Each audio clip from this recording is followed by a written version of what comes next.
हरिओम कल्याणमस्तु। मैं हरिओम महाराज आपको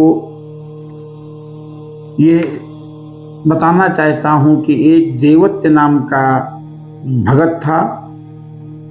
उसके गांव में एक श्रीमद् भागवत महापुराण का आयोजन हुआ।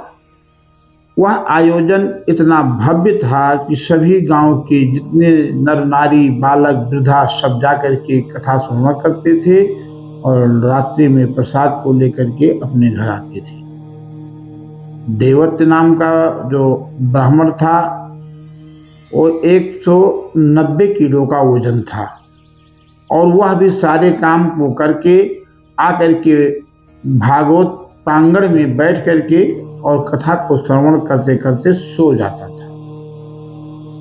काफी 5 दिन तक चलता रहा। 5 दिन तक शाम को आता है और सो जाता है। जब कथा पूरा होता है आरती, और आरती के बाद प्रसाद वितरण होता है। प्रसाद को लेकर बोलता है आज बहुत जल्दी कथा समाप्त हो गया, कथा तो और देर तक चलनी चाहिए, अभी चालू हुआ और अभी ही समाप्त हो गया। उसको मालूम ही नहीं पड़ता था कि कितने टाइम चालू हुआ कितने टाइम बंद हुआ।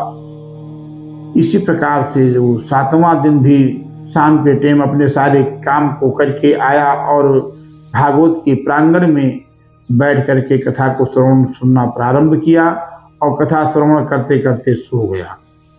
जब रात्रि हुई और कथा का पूर्णाहुति हुआ, आरती के बाद प्रसाद वितरण होने लगा,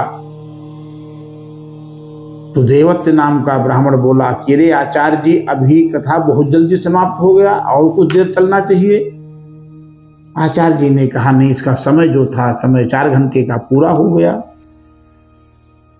देवत्य नाम का ब्राह्मण बोला आचार्य जी, ये और 10-20 दिन तक चलता रहेगा कि आज ही समाप्त?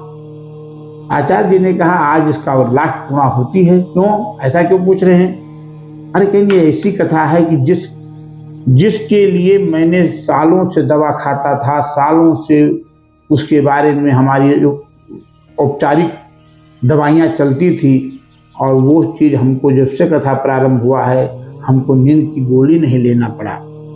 हम आते ही यहाँ सो जाते हैं, रात्रि में जब उठते हैं प्रसाद लेकर घर जाते हैं। इसलिए हमारे मन में विचार था कि ये कथा कम से कम और 10-20 दिन चलता रहे।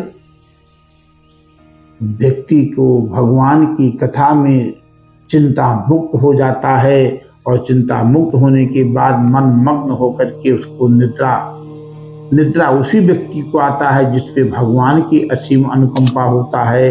निद्रा उसी व्यक्ति को आता है जिसका सेज पुष्प का होता है।